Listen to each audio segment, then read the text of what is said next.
Ready? All right.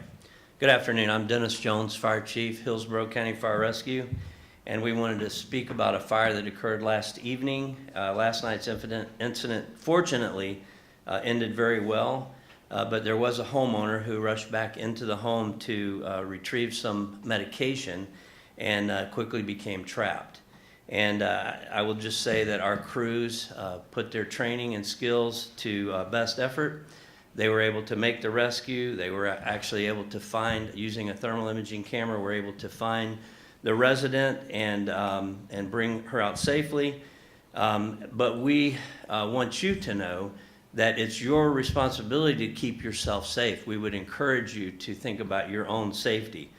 And if you have a fire in your home, that you should get out and stay out. It rarely works well if you go back into a burning building, and take it from me, it rarely works well. So we would certainly urge you to have a plan to escape your home. You should practice that plan with your family at least twice a year. The more they are aware of it, the more likely they are to practice those safe measures.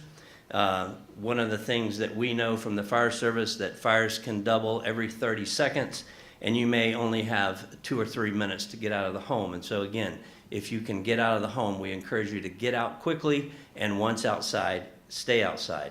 You should have an exit plan, as I mentioned. You should go over that with your family, and you should have a designated meeting spot outside the home.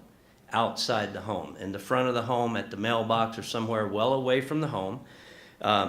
Again, practice that. If there are smoke conditions, then get low to the ground. The best air will be down by the floor, below the light plug, the electrical outlets. Below that level is the safest place for you. So get down, crawl if you need to, if the smoke conditions are thick. Get out quickly, meet at your meeting spot, make sure that everyone is accounted for, and then call 911.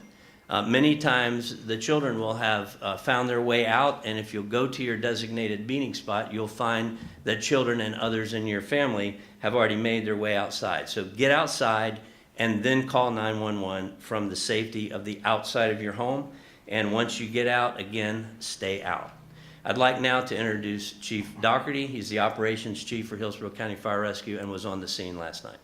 Thank you, Chief. Just to reiterate what Chief Jones said, please, once you get outside, stay outside. I was at the scene last night, and fortunately, this fire last night, we were able to make a rescue and retrieve the victim inside.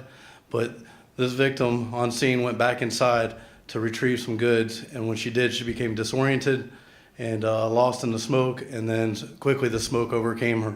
As Chief Jones said, the fire grows very quickly and many times faster than people will think, and that's what happened with this situation.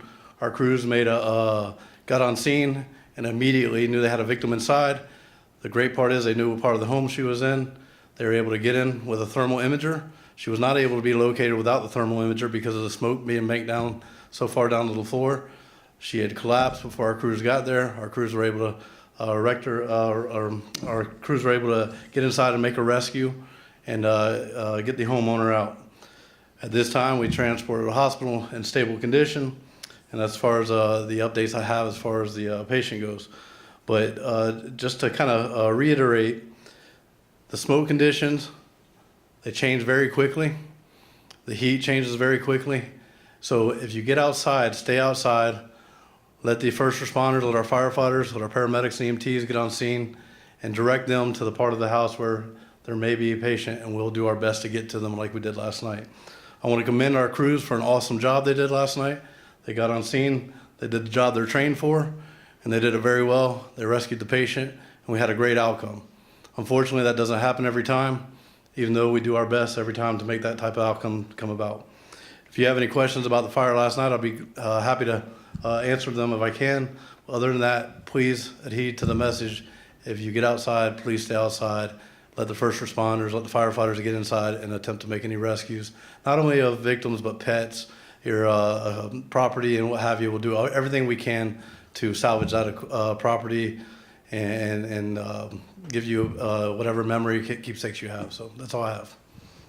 Can you talk about the time frame and how close she was to maybe not Well, I do know that our crews got in very quickly, made a quick recovery of the patient. When I say quickly, we're talking within a few minutes.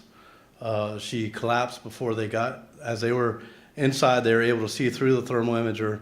They could hear her screams when they first got inside. Eventually the screams stopped. They were able to see her on a thermal imager, which shows the outline of the patient. And they saw her collapse to the ground and were able to go in and make a rescue and pull her out.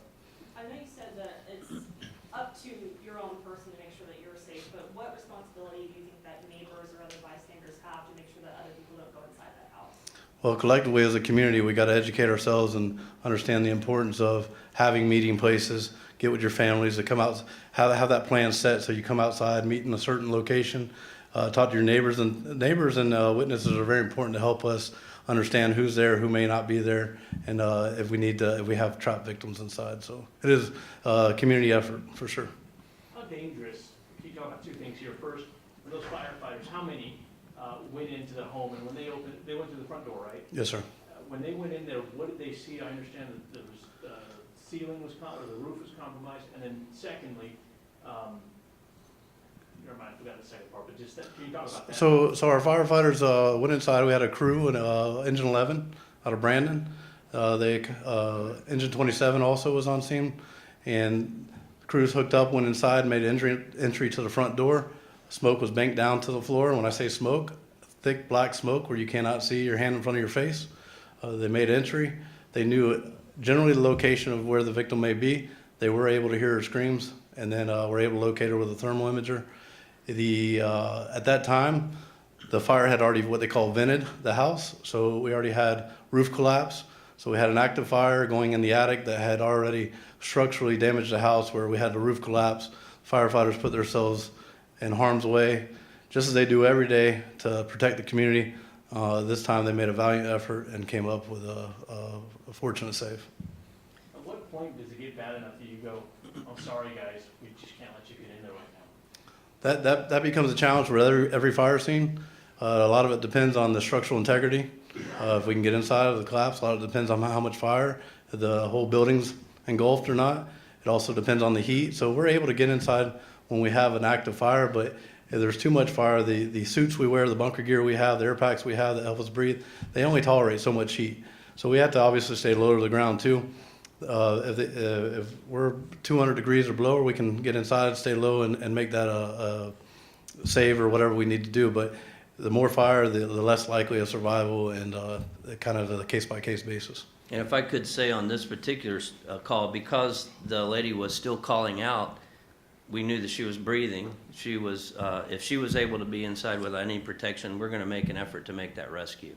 And in this case, everything worked out. We were able to get to her quickly enough to pull her out, and she was still breathing at the time we found her. On the heels of such a tragic event that happened in Tampa last couple weeks ago, with the mother and the 2 children, are you still surprised that people would be willing to do that, go inside at home? So our focus is on not going back for material items. I don't believe I'm going to be able to convince people not to go back in for their children. Let's be realistic here. I would just say the way to prevent your children from being trapped inside is through proper education and teaching them more than one way out of the house. Know where the windows are, know where the doors are. Practice those drills. And then you won't be forced to be making that decision of whether I'm going to risk my life to go back in to save my children. A decision I hope I never have to make. But let's be realistic. Those things do happen. In this case, it was a material object. There is nothing material of value more important than a human life. So we're saying get out, gather at your safe place, and then let the firefighters do what they do. Do we have a cause on that fire yet? Do we know? Do you think? I believe it's actually still under investigation at this point. Is the husband okay? We understand he was outside. How was he reacting and acting? We just had one patient transported. The other, if it was a husband, I'm not sure. They were in the backyard trying to put the fire out before we got there, with no injuries.